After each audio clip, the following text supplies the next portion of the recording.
All right, so Okay. big adventures, dude. And my friend from LA came to visit, and we're both former truck, or I'm a former truck driver. He's still a truck driver. I'm a truck driver, yeah. And we started filming yesterday, but a lot of it didn't pick up at first. Yeah. So this video is going to start out with our warm up in the morning at the place that I typically go run at. We are 5 days from my first 5K. And you keep saying about how you're not going to kind of push yourself so you can like recover and have all the like you're what we do it in the runners world. It's called tapering off, and you're not tapering anything. I'm not doing it. You've said that you're not going to do any more 5Ks, and you've done 2 now. Done 2. So I made a point in my head where I was like, this is the point I'm going to relax. I'm going to focus on mileage and not running or anything of that nature that really wears me out. And I said, I'm not going to do another 5K.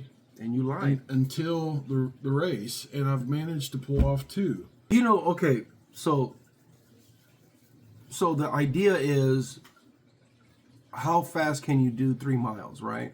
Or 5 miles, or 10, whatever the distance is.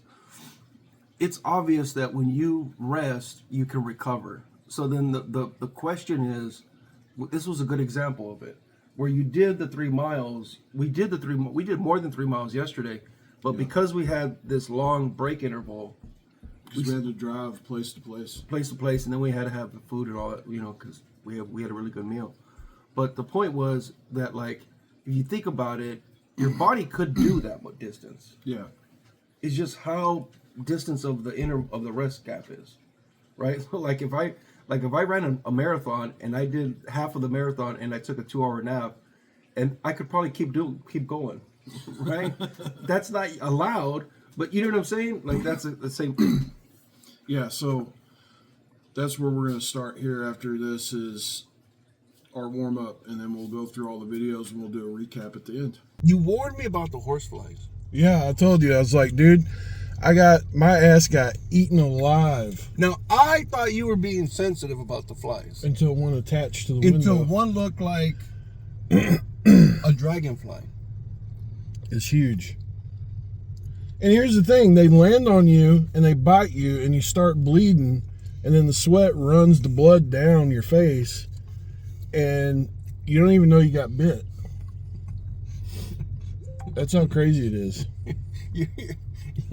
We're gonna go walking. Yes. This is okay. So now I'm getting you see me. I'm getting nervous. Getting anxiety. I'll do it though. Let's go do it, dude. Let's go do it. And he was just saying that he would go jump in this water, saying that's probably not a good idea. Yeah, because I live in the West Coast where all the lakes, anytime you see a lake, you could just go in it because there's no like crazy animals. There went another one. And then you tell me that there's snakes and probably snapping turtles in there. So you go in there and it's teasing you. Literally, when we start walking around this, when we get over to the waterfall, it's not really a waterfall because it's not running right now, but it's a concrete dam. Mm-hmm.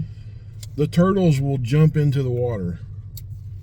You'll hear them. Why am I nervous right now? Because we're going into hell, dude. We got. You know why? You know why I'm nervous? Because okay, this is what it is. When you told me like, oh, the mosquitoes are gonna get me, I was thinking, oh, you're just being weak. Yeah. I was like, oh, you're just being soft. Until that one slapped your window, and he was like, "What was that, dude?" We're not even out of the truck, and they're coming for us, dude. I'm like, we just be comfortable and talk. We could just keep making a video. Yeah, absolutely. So here it is, right? So this is an adventure. To give context to everything, I come visit my buddy Scootley Thomas, and this is a really fun experience. We haven't hung out for a couple years now. Yeah, it's been a few years. And we talk all the time. And we're both on this health journey. We're both getting fit. We both listen to David Goggins beat us up. We both listen to the same motivational stuff. And it makes us feel horrible about ourselves.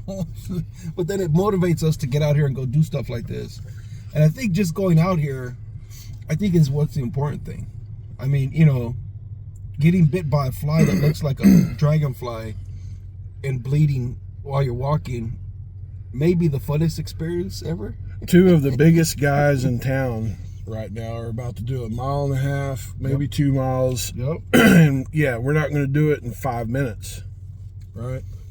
No, dude. It's distance, it's not time. So no, we're not running for time. We're just doing it to move our bodies and get used to the activity. And I think that's the biggest part of losing weight is it's breaking records for time.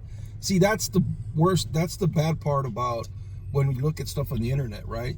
You look at somebody like Cameron Haynes, who's 57 years old, and he did the Moab 240. No, he did the Cocodona 250. he probably did both. Yeah, and then David Goggins is 50, had 72 knee surgeries, has no ankles and no like regular joints, and did 200 miles at 50. So it does kind of go to show that you just got to get out there and start somewhere. And if you could do 1 mile a day, half a mile a day, quarter mile a day, it doesn't even matter, to be honest with you, because everybody starts somewhere. Now those guys that are already in shape, they have a different path than us, because their path is they already can go fast. I have to interject because Go ahead. what's going to happen is we're going to sit here and talk for an hour. I'm 100%. Wait a minute. This is 100%. Wait. Hold on. This is 100% me stalling. From not looking like a fucking weakling when I go out there, because I'm gonna be scared of the flies. Yeah, we're stalling. We'll come back later from Runestone Park and stuff like that. So. Yeah. But this is gonna be good though. Yeah. Yes, it is.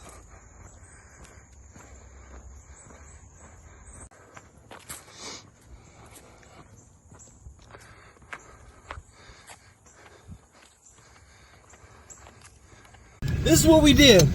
We just completed Thomas's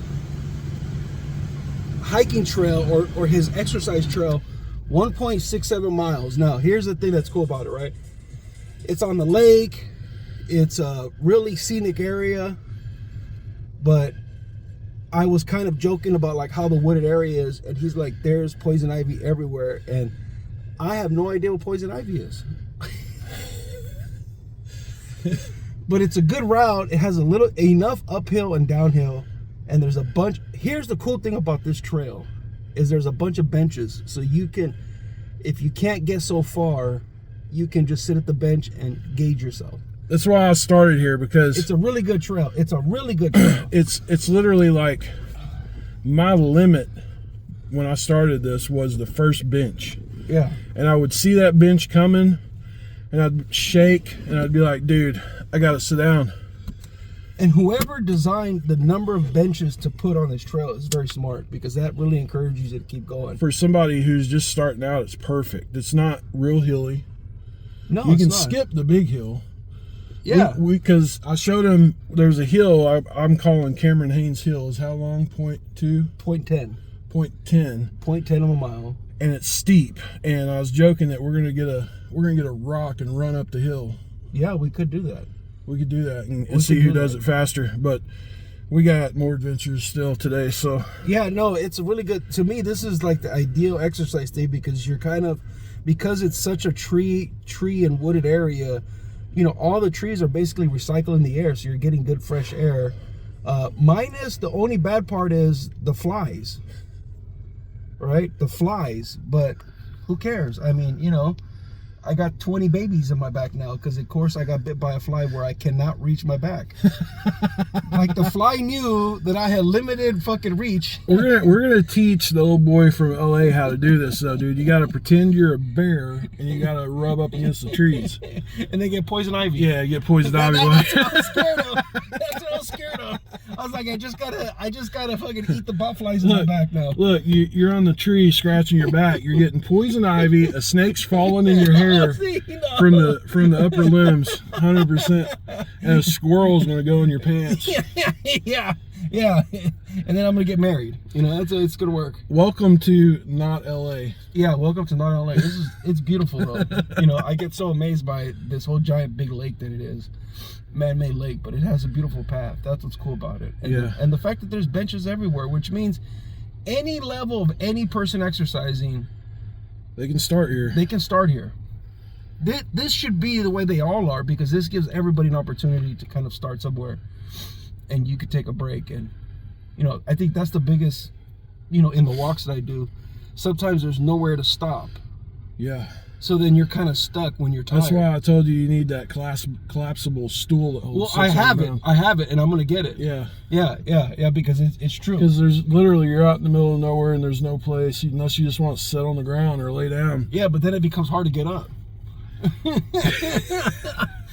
You better carry a walking stick, dude. Yeah, I'm trying to wobble and get up off the ground. So yeah, more adventures. Let's go. There you go. That was fun. Imagine this is like 200 years ago, and you're on top of this. It's not even a mountain; it's a mound, a hill, right? You said it's a hill. It's Yeah, the world's tallest hill. world's tallest hill we're at right now. Elevation Cavanaugh Hill. 1,999 feet. Flip it. Look at this. Yeah.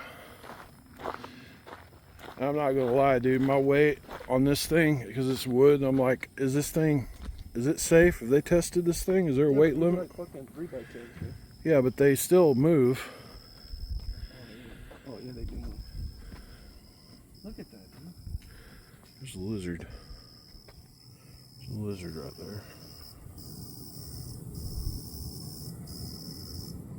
He's bobbing and weaving like, what are you guys doing up here? Yeah, we don't get visitors.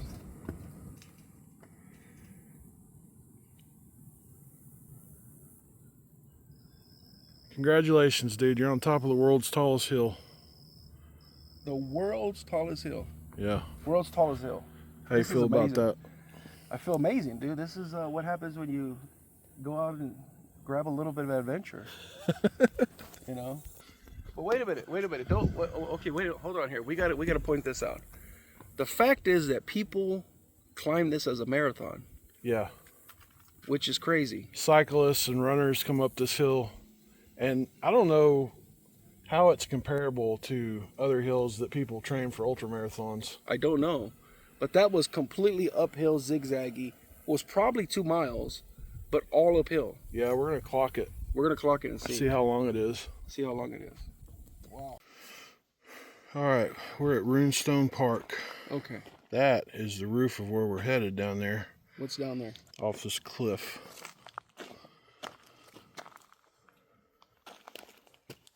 First impressions? First impressions, it's like we've gone back in time. Like for reals. Like if you look at the construction of the trail, like if you go to the trail, it literally just goes down and it's all rock formation. Yeah, we're literally standing on a cliff. This is amazing, dude. Here we go. We just came down the cliff. Show them where the cliff, show them the path we just came from. Yeah. We just came down this. Up at this enclosure. The natural rock formation, the way it falls, the way that it's like the rocks are just like they just fall. And look at this big old slab. It looks like it's a man-made slab, but it's clearly just falls off of that. Yeah, it's all got perfect angles. Yeah.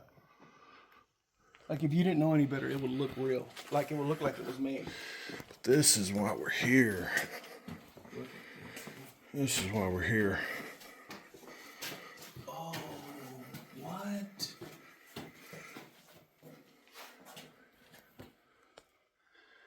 This massive rock.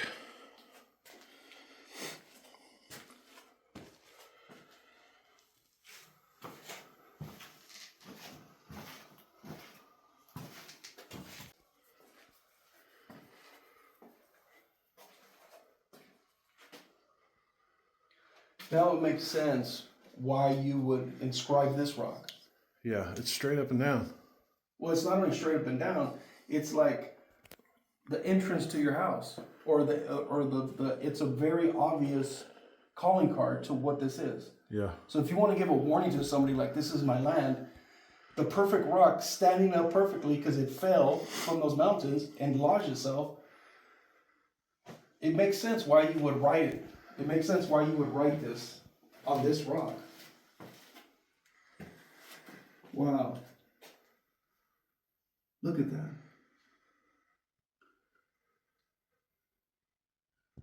So then when this was discovered, here's what's interesting about it. how would you have known to write those letters in that sequence for that time period? Right. Because like you said, the writing has to be kind of period correct for the dialogue, right? Right. Because like how you said that it's like slang, like different thing is written differently. So that's what makes it all interesting. Wow. The runestone.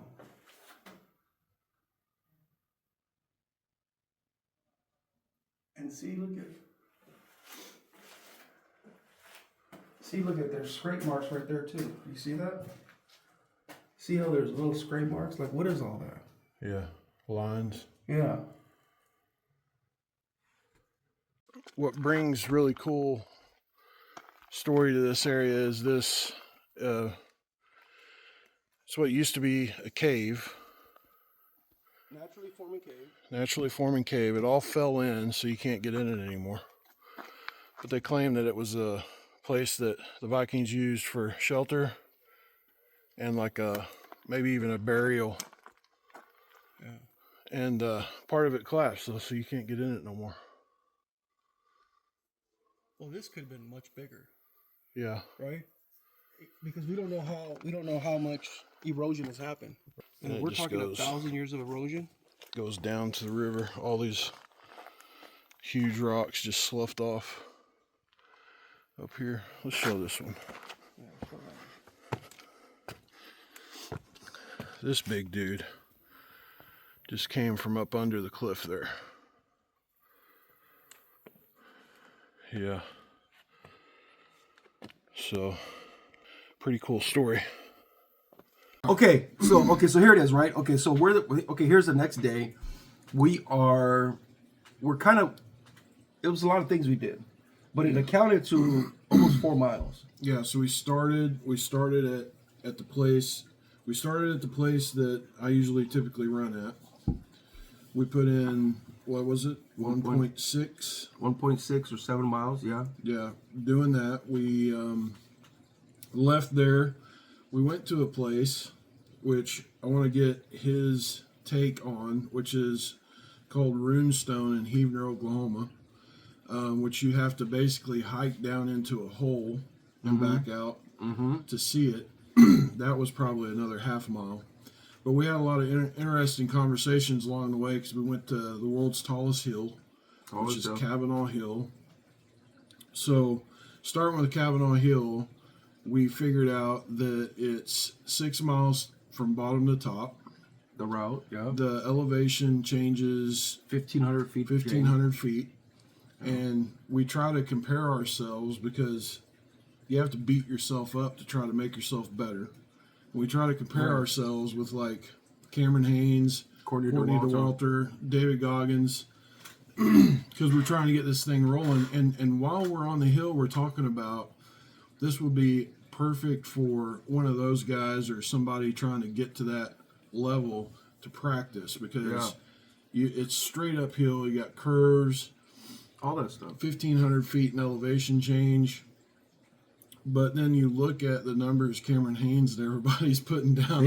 They do 5 or 10x that. Yeah, they do like 10 times that. It's just like a sliver of what they do. So they could probably jog that before coffee in the morning.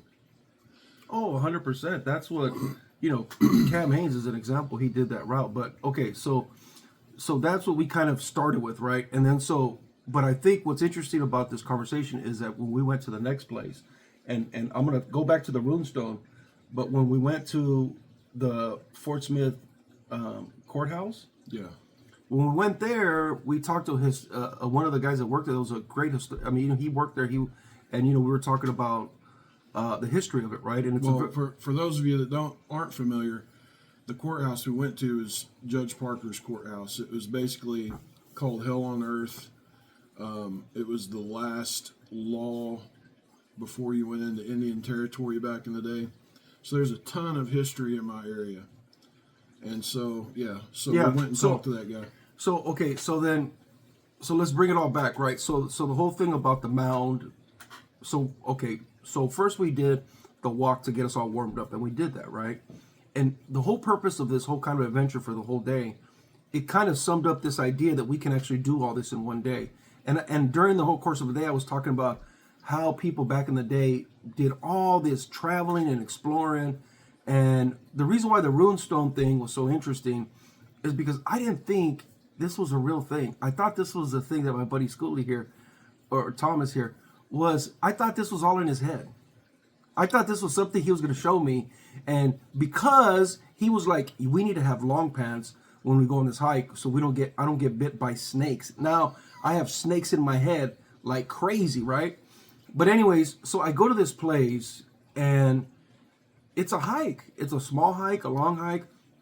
That area actually has a bunch of trails that you can hike and do exercise on. Mm-hmm. Now, as we get in better shape, we're going to definitely tackle the other hikes. But the point of going to the Runestone is, what was interesting is if you look at the physical activity it takes to get to that place and discover it, and the fact that before any of the trails were built, yeah, you're just walking in the woods, and it was originally, the lineage of how it was discovered. These ancient Norse, right on a piece of like basically a perfectly fallen stone that's stood up like this.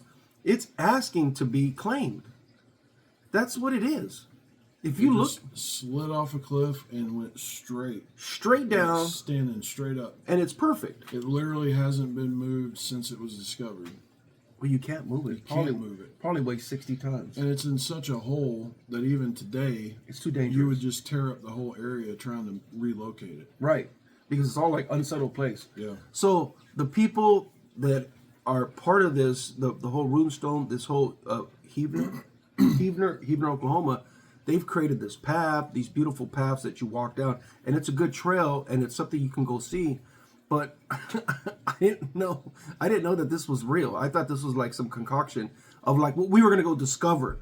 But he thought it's something I found in the woods. I thought and we were gonna have to like machete our way to find it again. I thought we were gonna have to like do like this to the branches. I thought we were gonna have to like fight our way through, but no. In fact, it was a nice path. It still took physical exertion to get there. And so I get there, and then of course we go to these other places, and then so I start asking people about, just random people about, do they think it's real? Not random. Every person we encountered, Reuben was like, "Hey, what do you think about this? Do you think the Runestone's real?" And yes. we'd have to talk to them. We'd have to talk to the lady in the gift shop. Yep. And every time I'm like, "We got to go, buddy." Yeah, we got one day. and then so here's the thing, right? So the person at the gift shop, they were kind of neutral about the thing. They assumed it was real because it makes a lot of sense. And so we go there, and then we go on the next travels. But that's one of the great things about Runestone is that a lot of places you go to, the people there have a narrative, and they push that narrative. And we found that out when we went downtown. Yeah. So, but Runestone Park is like, listen, there's probably 3 or 4 different things that are being discussed, and we don't know. But this is what everybody's thinking, and you can make up your own mind about it.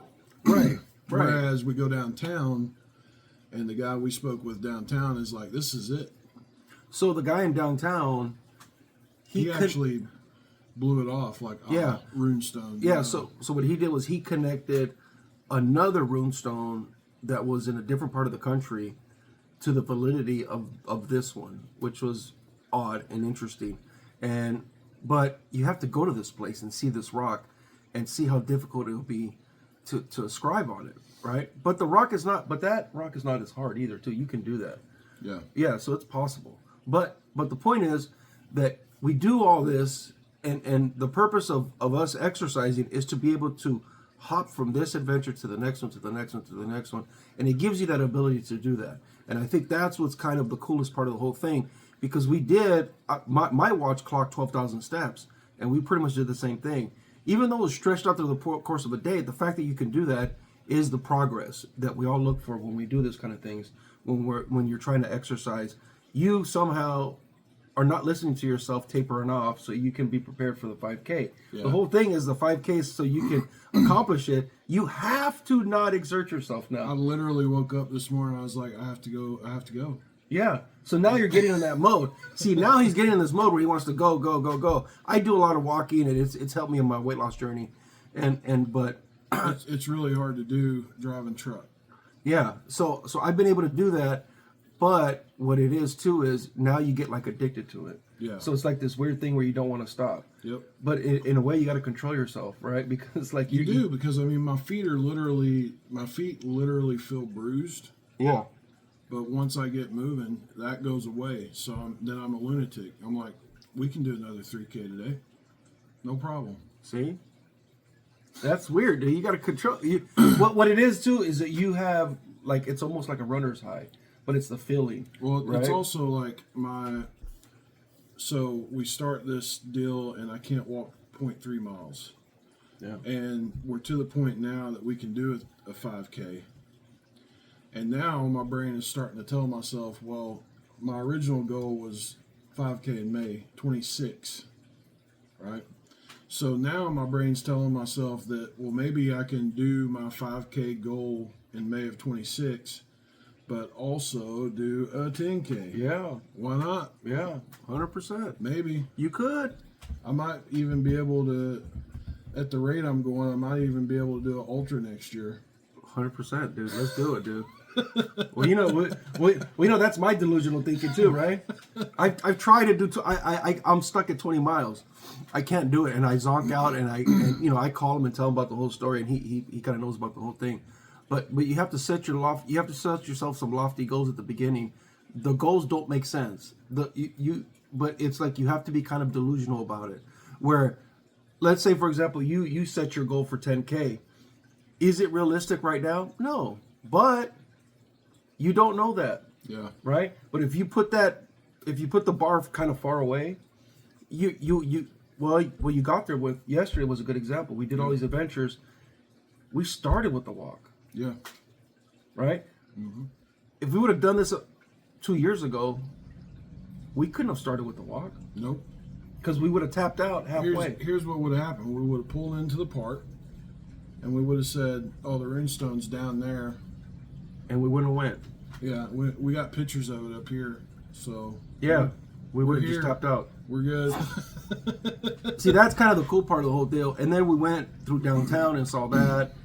We ate at a good place. And we just kept going from one adventure to the next to the next. And the adventure idea is you can trick yourself into doing more work. So a lot of this stuff, I guess the closing thing is like a lot of this stuff is in your head. Because I'm going to be honest, dude. Like when we got done with the downtown museum, after everything's done, I could have went home. Yeah. But when we walked out, we ended up walking another mile and some change. 1.6 or something. Yeah. Yeah. Around the park. Well, we toured the whole thing. Yeah. There's so much history in Fort Smith because it was such a pivotal. Fort Smith, Arkansas has a crazy history of the formation. It tells a story of how the West was kind of formed because it was such an important waypoint. And the whole thing about the waypoints and the traveling, it all ties into the exercise idea, because those people you had to find the water. You had to chase the safety. So it's the same thing when you exercise, right? From the very beginning of us talking about your walking path, how it's so great because it has all the benches. Mm-hmm. It's the same idea when you look at the history where the Fort Smith, Arkansas was a big bench for people to stop in, get supplies. It became a vital piece of the formation of the West, of the United States. And being able to see that and to see the artifacts and to see the history, and we're not making any judgments whether things were right or wrong. I'm not making any of that stuff. It's just the interesting aspect of the fact that even back then, they took this idea into consideration. So when you fast forward to 2025 and you see the idea of the benches in the walking path, where there's an abundant amount of benches, about how that's a very good thing to do because it allows you to build yourself up. It's the same thing what happened in the United States. They built themselves up. They said, we're not ready to go in the West because it's too treacherous. We're going to have this waypoint. It's all gradual. It's all gradual. So this building up of something has been forever. Right, and I think that's kind of the best takeaway. And then for some reason, we contrasted it with this whole runestone thing, where how did they find that? Well, we started Googling it, and they said that originally they thought it was Indian writing, right? And then when the people started becoming trappers and started finding food for the area, trappers found it, and then that was that story and lore. And then when Gloria Farley discovered it and made it a thing, and she kind of basically got recognition that it's a real thing. She kind of got the ball rolling in being able to document it, and then it became a real thing. So that gradualness of it is kind of the whole story of like being able to build yourself up from what you said 0.3 to we did almost 4 miles. Yeah. So that's where we're at now. And then how are you feeling today? That's the question. Yeah, I feel fine today. Like I said, I woke up, I'm ready to go do another mile, but I do have to go to work, so I'm not going to probably do it today. Yeah. But again, taper off, right? Yeah, I've got... For sure taper off, right? For sure taper off. Yeah, for sure. I for sure have another day off that I might do something. For sure taper off, right? So you're not tapering off. So the race is Saturday. I've got a lot of great friends coming out to support me. Yeah. Family, and it's going to be interesting, man. I can't wait. I'm excited. First 5K for this fat boy. Hey, we're getting there, dude. We're getting there. And see, and so our journey is different from, say, Ken Haynes, according to Walter, David Goggins. Well, it's kind of David Goggins, because David Goggins lost 100 pounds in a month.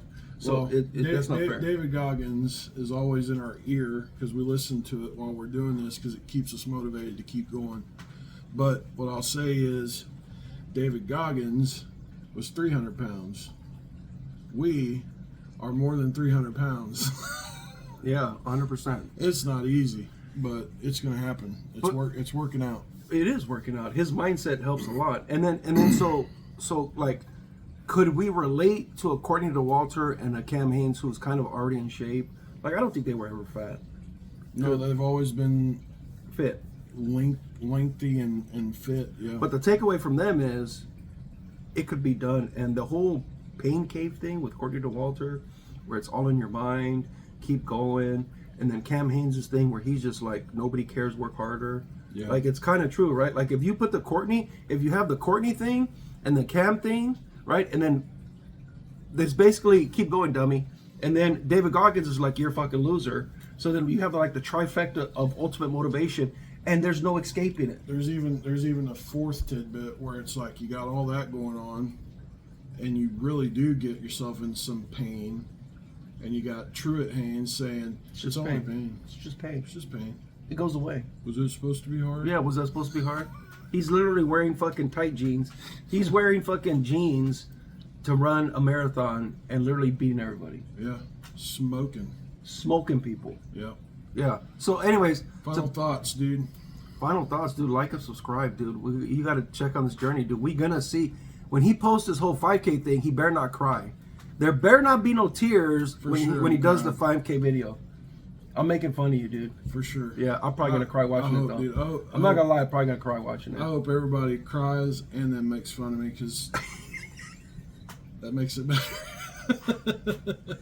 No, it's a great experience. Keep going. I think that you don't have to make it where you hate it, right? The whole thing is you have to enjoy the pain cave. If you don't enjoy the pain or the suffering of it, you're kind of doing it wrong. I 100% hate it. Me too. I fucking hate it, dude. How many times have I stalled? I call him to stall. So I don't go out there, but then I go out there and go do it. And I've been able pretty consistent. I'm on vacation right now.